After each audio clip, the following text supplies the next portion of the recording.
Alright guys, so back at you with another build. Broke down the quality a lot to 720 to try to get this uploaded quickly for you guys. Doing this for a couple friends. Original Vapor shout out, and I appreciate him kind of putting me in the right direction and getting me off my lazy butt and doing this. So quick build on a Genesis style atomizer. In front of me you will see I have an AGA-T2. It's been modified to accept a RSST style spring-loaded washer, brass washer, and a spring. Very easy to do. It makes an AGA like an RSST, so it's very easy to modify to build on. I have a couple different wicking systems. I do not use my AGA anymore. I don't use Genesis rebuildables. But when I do set it up, I use a stainless steel cable. It is by far the best wicking system I've ever had the pleasure of using. And that's what I use. So I'm going to do away with this though. I'm going to focus on what everyone has been asking me about, which is mesh. So today I will be doing a rebuild with this is 400 hole per inch mesh, stainless steel. People use 300, people use 500. I find 400 is right in the middle. It wicks great, still carries the flavor. Awesome choice. I'll kind of go over what I have in front of me. I'll do a quick tutorial on how to build it, throw in some safety and some tips for the new people, and that's pretty much it. So let's get this started. So 400 holes per inch mesh. I have 32 gauge kanthal. That's just my choice. It's what I like to build with. Most of the time now with K-Funds and stuff like that, I'm using nichrome. I'm using kanthal for my Genesis. That's what I have in front of me. Brass M16. Easy to build on, easy to fire. It stands on its own. Great. Rolling paper. You'll understand in a little bit. Rolling paper makes life a lot easier for shorts on mesh. My normal tweezers, different screwdrivers, again, pulling back the, and I kept saying nut for some reason on the first video. I don't know why I said that. Not a nut. So, clippers, finally got those this time in front of me. Makes building a lot easier. This is actually a bolt, by the way. Two different style pliers. Both have different cutters, both used for different reasons. Alright, so let's get this started. Oh, and also water to quench. And I'm using the juice that will be going in this. I'll just be taking it out because I clean it and I don't use it. I recommend a pure VG or PG, non-flavored, to go ahead and season your wick. That way you're not wasting juice. If you got a whole bunch of juice and you don't mind it, great, season it with that. Don't season it with something you're not going to vape with, because it will carry the flavor over to your mesh. That's why I recommend pure VG or PG. It's cheap and you can season and it doesn't leave a flavor. Okay?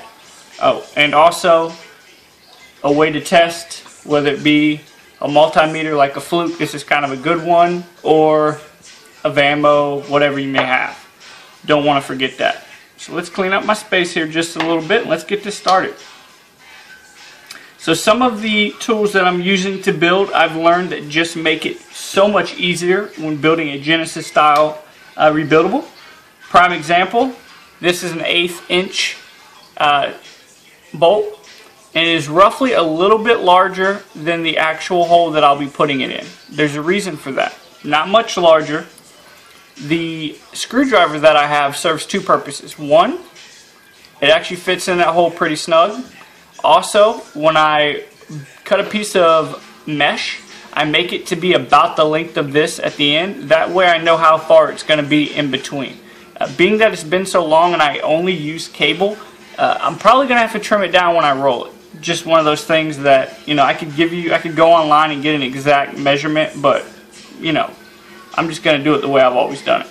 So first, go ahead and clean all your crap off of the table. Take my mesh here, and I'm going to cut a square. Just a pretty simple square to get started. me get my scissors.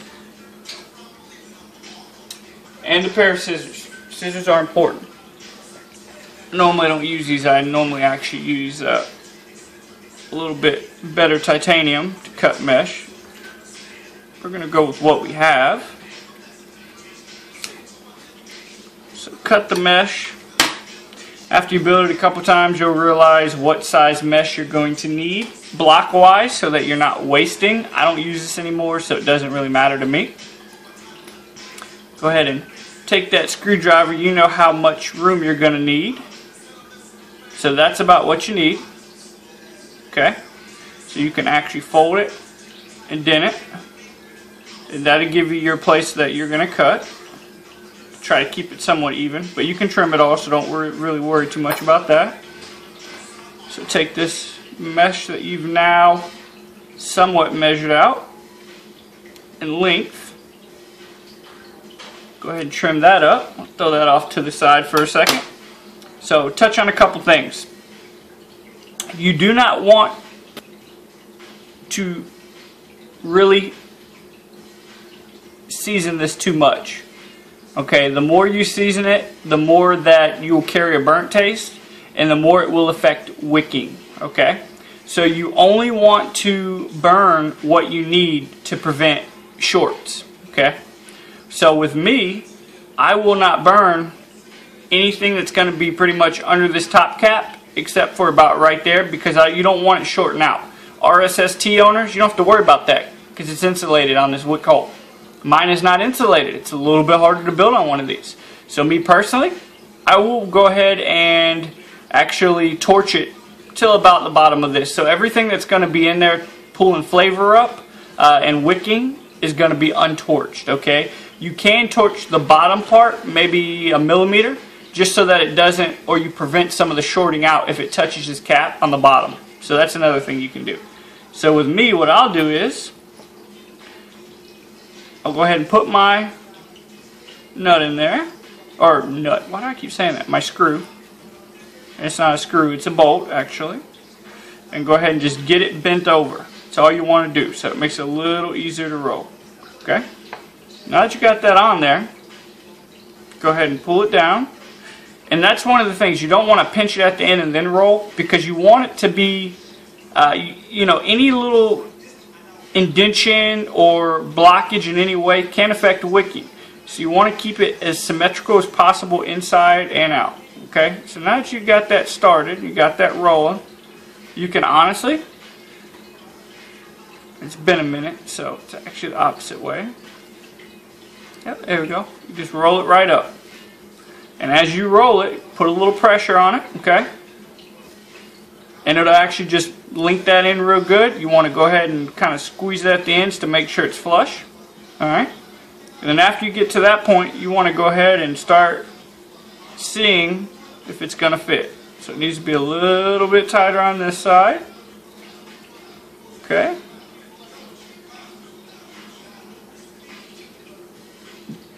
So that's pretty good right there. Okay. Now it's touching the bottom, so I was way off. I was way over. You don't want it to go over this, maybe a little bit. That's at most, because you're not going to be able to wire, you're not going to be able to coil any higher than that anyway. Okay? You don't want it touching your top coil. So to start it, and also mind you, this is on the bottom of the tank, so it's going to be pulled up to about there anyway. Okay? So now you've got that trimmed. Let's take a look to make sure. Yep, I can see through it, which is good. You can even run like a peaches and cream yarn or a silica through here to help with wicking and roll it around the silica.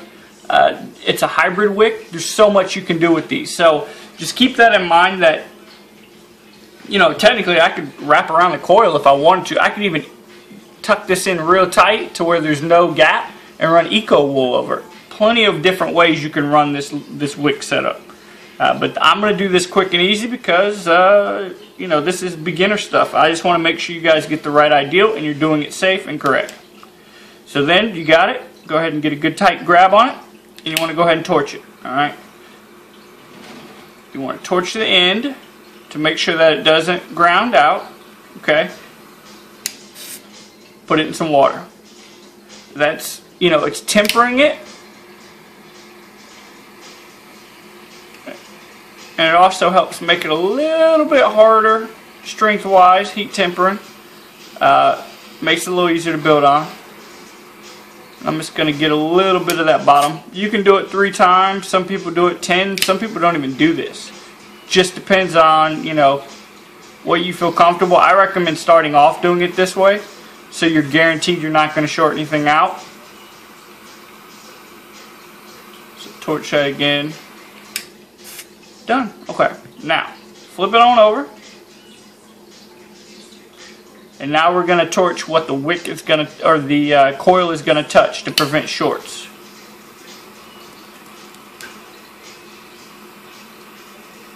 And I'll go a little low just because I don't want it to short out on the cap itself. Because that will throw all your own measurements, everything off. You'll think something's wrong with the coil. And you can wiggle that wick just a little bit and it pulls it off the side of that top cap and bam, everything's fine. Especially if you're going to carry this outside of the house, there's nothing worse than it working perfect. You get in your car, you bump it, and then you can't figure out why it's shorting out on your Vamo and it won't fire, or vice versa. So heat it again.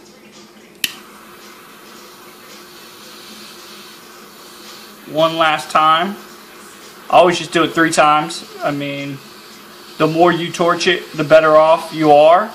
But the little trick I'm going to show you, really, you don't have to torch it, but I'm going to anyway, because it's universal. I mean, especially when you're starting out. Okay, so now that you got that done, I'm going to switch to a less powerful torch. Now you're going to season it, okay? So, what you're doing here is, make sure I'm not pinching that wick any.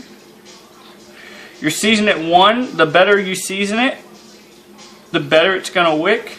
And also it gives you an opportunity to burn any excess oil, skin oil, whatever may be on it, off. Okay? And in doing so, you're going to make it wick better. You're going to take the initial taste out of it. And by doing this, you don't have to torch the whole thing, because you don't want to torch that inside, because that's going to, once you get it going, and a torch is kind of hard to get it lit. And after this first one, it should pop right up after that. But it will catch on fire. And a torch is bad for this. I should be using a regular lighter probably.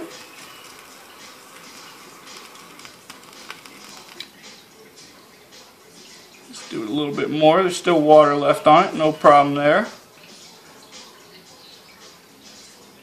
Add a little more juice.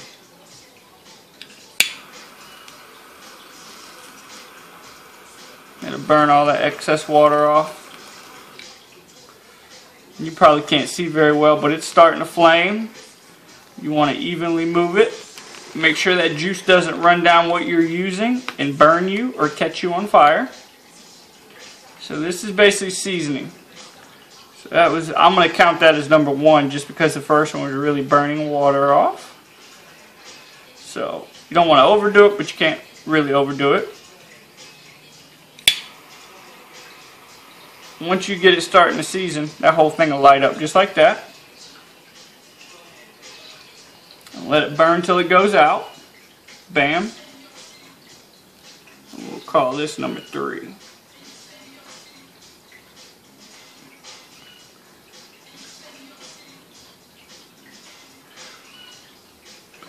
So done with the seasoning. After I burn this off,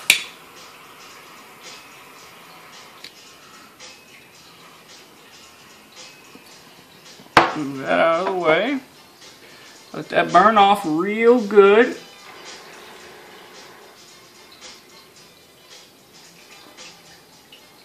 Okay, so now that it's starting to get seasoned, let it cool for a second. You dang sure don't want to touch it, because you get a nice little tattoo from it.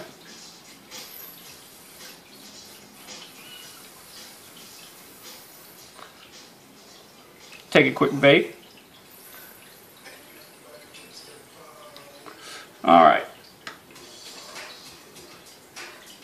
Good to go. Now you have a wick. and it can unravel and expand, so you want to test it one more time just to make sure. So it did get a little bit tighter. Alright, good to go. About the right size. So where it is touching, I'm going to thin it out just a little bit on that wick coil. I do not want this to short. And the cool thing about mesh is you can actually squeeze it where you're going to be doing that at, and it will just pretty much pinch to that point. It will not pinch the rest off. Bam. Okay.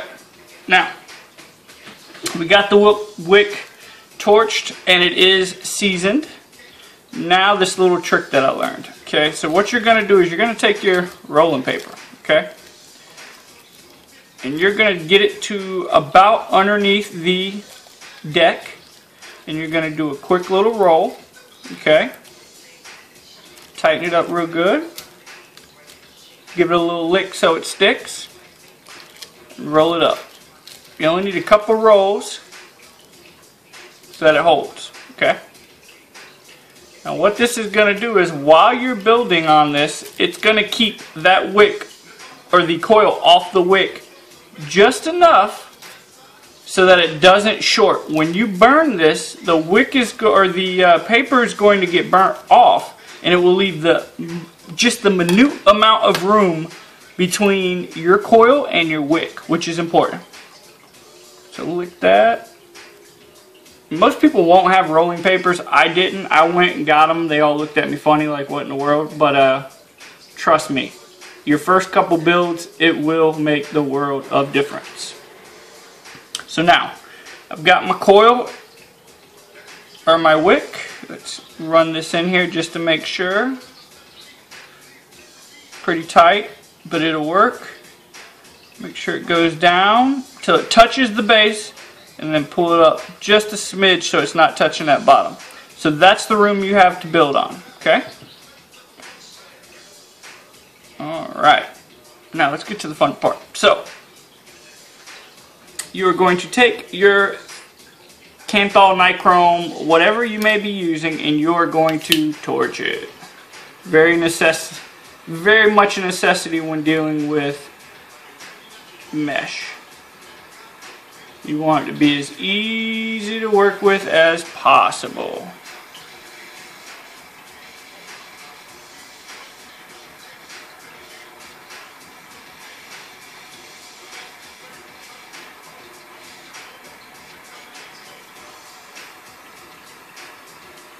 I'm making this look very difficult, and it is not.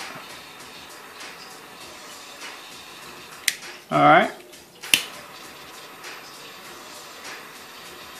Now that I know it's torched pretty good, alright, make sure it's cooled off a little bit there to the touch. Now, because I have used this, and it is roughly the size of the hole that I need, and because I have used this, and it is a little bit bigger than the hole, which means that it is a little bit bigger than the wick, okay? Again, I've touched base on this. This is kind of your little cheating method, okay? So what you're going to do is you're going to go ahead and start your coil on this. I would say it depends, honestly. 5 wraps for a Vamo style, or depending on your wire, obviously. And I do 3 wraps on a mechanical. That's just me. So I'm going to roll with 4, okay? Just because I can. Trim that off, okay? So now, go ahead and unroll that bad boy. We're going to test fit it on this wick to make sure you don't want it touching tight, but you want it kind of loose. Now the thing is, with the cigarette paper, it burns away when you torch this again. So if it's touching, it's fine, because you now have that little bit of extra room in there as a safety zone. So bam. run that down. And again, because the way I set it up with these, it's pretty much perfect coil every time and the perfect size coil. So now you're going to test fit it one more time. Perfect. Look at that. Couldn't have done it any better. It's like I've done this before. Okay. So then what you're going to do is you're going to set it in there and make sure your bottom isn't touching, so you're not shorting. Okay. And then get your screwdriver here. Back that screw out some. And you want to slide that over. Some people go inside this screw and wrap out. Some people go inside and wrap over. I'm going to go inside and wrap out. That's a pretty horrible little setup there, but I'm going to do it that way. Now, a couple things to keep in mind. You don't want this bottom coil very low towards that deck. Okay? You want to keep it up a little bit so that it's not grounding out or touching this deck. Okay, so that's the first thing. Then what you're going to do is you're going to wrap it around. Okay? Keep it tight. Screw it down. Now, the reason why you would do it the other way around is because when you tighten this, it's going to pull this wire tight as you screw it that way. Okay? The way I did it, it could theoretically pop this out and you would have to fight with it. But we're going to go my way this time. Either way will work. Bend that off to the side a little bit. Okay? Now, because I can't touch the table very much because it'll shake the camera, see if you can see this. Maybe not. That paper, and if it wasn't, you just want to bend this part right here up just a little bit to get it off that deck. And you can do that before you put it on. I don't. And slide this coil down just a little bit. Space it. Spacing's pretty much perfect. Okay. And the way I did it with the amount of wraps I did it, it ended it right at that. So I didn't even have to bend, didn't have to play. I mean, that was theoretically perfect. Okay. So what you're going to do is, because I've spring loaded it, you can just slide it right in. You don't want to pull it too tight, but you don't want this far away from this. Okay. With an RSST, it's not bad. With the regular AGA-T, if it's too far away, you'll get a hot spot right on this top part. Right here. But because there's a brass bushing, it's going to touch that wire and help make the connection. Okay? But you don't want the wick touching this, because when you burn it, it's going to short. Okay? What I'm going to do is, because I took it all apart and semi-cleaned it, I'm going to tighten this top screw down just a little bit to make sure it's on there pretty good. Retighten it, and then check. I want to make sure this washer isn't touching that. It's pretty close. Let me back it away just a little bit. Make sure it's touching that wire. And I can't guarantee no hot spots on this, but we're going to try. Okay, now, it's theoretically set up. It's done. So what I'm going to do is while the wrapping paper is still on there, I'm going to get a very good measurement of my ohms. It's 0.8. For the Vamo, it's not going to fire. Okay? So with something like, if you're using a variable voltage that has a regulation on it of 1.2 for the Vamo, say, you're going to need to add another wrap or two. That's just the way it's going to be. So when you would do that, you would basically, this would be lower, this would be higher. You have to pull your wraps together. Okay? And again, we're not doing any micros or anything. This is just a basic how to get it started, how to get it going. This is what you're going to need to do. Alright. Me, because it's so low, I'm hoping that it will fire on a mechanical. Because the pin I haven't adjusted or anything. Not that it's too low, but it's just that the pin hasn't been adjusted. So let's see what we get here. The reason why you did that rolling paper now is because when you torch this, when you pulse it, not only is it going to burn that paper off, it's also going to harden it up a little bit to where it's bent. And because there's paper on it, if it fires, and it might not fire because that pin might be too high up. Talking about a fail. Let's try this. I might have to switch it to something else. I was hoping it would work on this so that I didn't have to keep locking it. Let's see what we got here. What a fail, huh? Walk that button up. See if it was just a button. M16's good about the bottom button needing to be adjusted. Nope. Okay. Let's swap it and see if we can get some contact with something with an adjustable pin then. And that pin's down pretty good. So let's go with a G. Why not? Be a little bit of a pain in the butt, but we'll try it.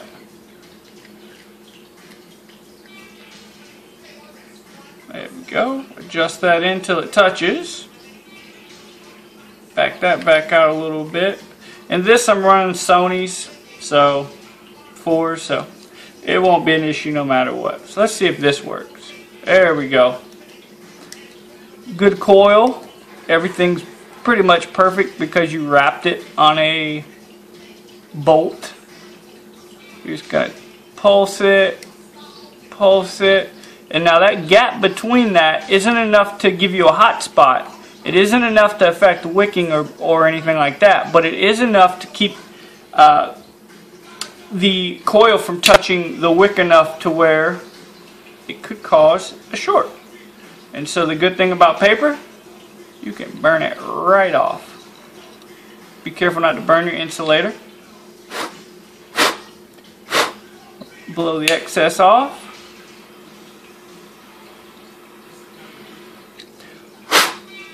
Okay, and that can affect flavor for the first couple hits. I won't lie to you, because you have burned paper on your wick.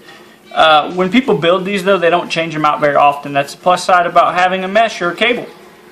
So within the first couple hits, you're going to burn that flavor off and it will come right back. And like I just seasoned it again with my juice that I'm going to be running in this if I was using it.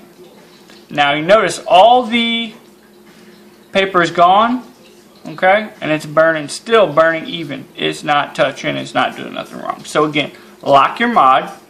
You don't want to short it out. I'll take clippers here, pull it up slightly, and trim. Okay? Then what you're going to do with that leftover, because you do not want it to short out on your cap, you're going to bend it under a little bit there.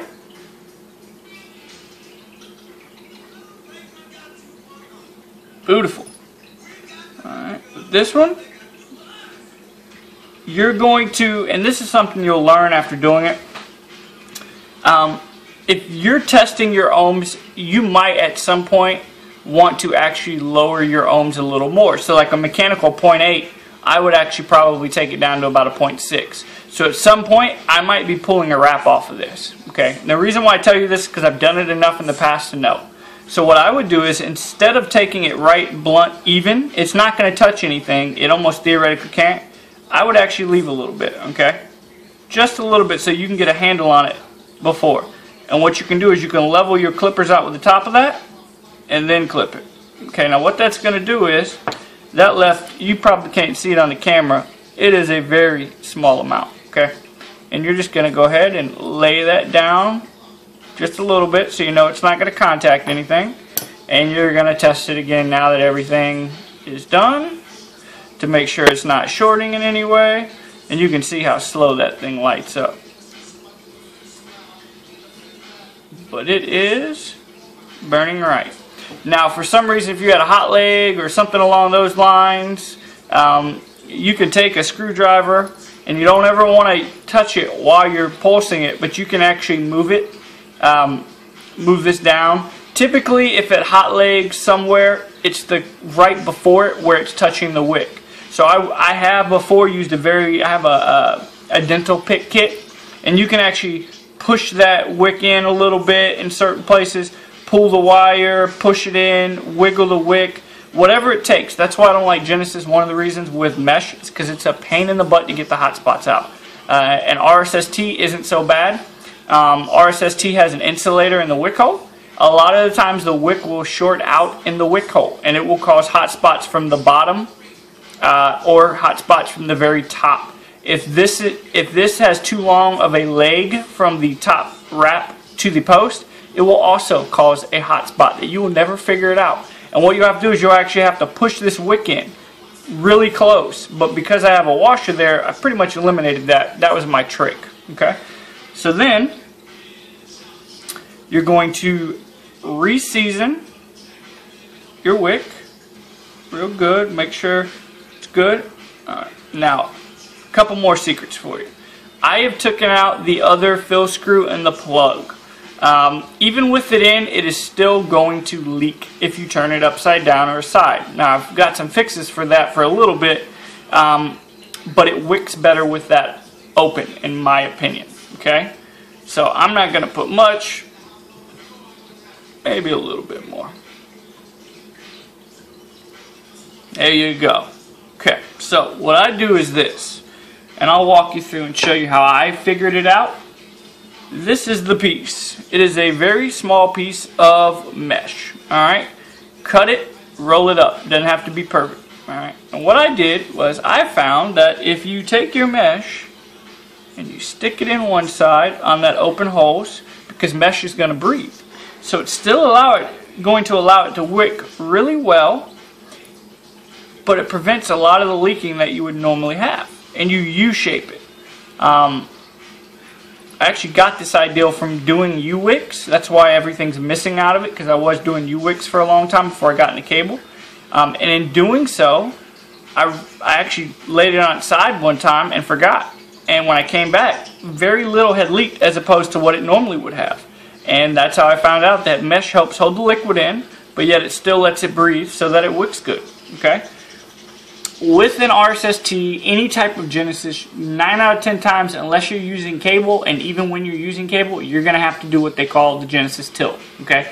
So you got the liquid there. You will actually tilt it just slightly so that it runs up the wick hole and helps with wicking. Okay? That's a Genesis. That's how it works. So let's see what we got now that there's some flavor in it. Now, everything lightened up good. Let me see. I thought I saw a little hot spot there.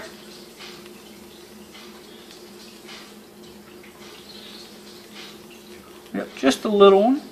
And this is the fun with the Genesis. You push it a little bit, pull it.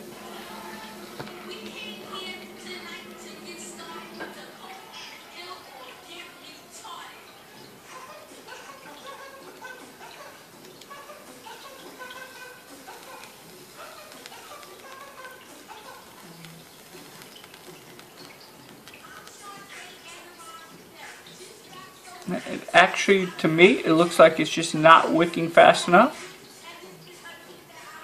Spin that around a little bit.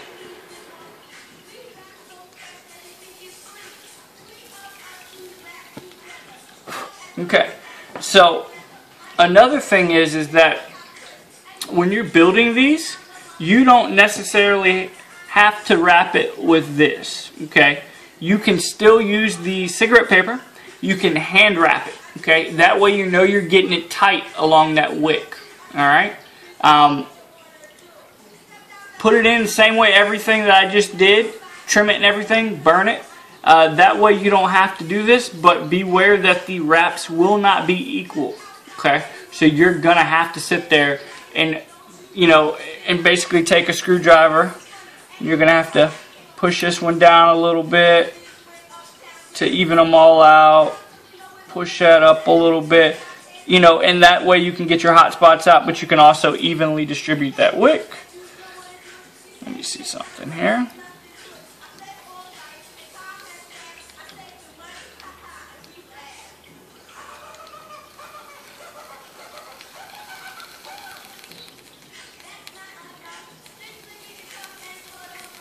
Not bad. I mean, it's a Genesis. That's part of the Genesis. And even though I don't want to, I'm actually going to pull a puff on it and see. See what we got. So then once you got that, always make sure your air hole is lined up directly with your wick. I will then pull the top cap or the drip tip off. Make sure, yep, it's lined up pretty darn close. Let's see what we got here.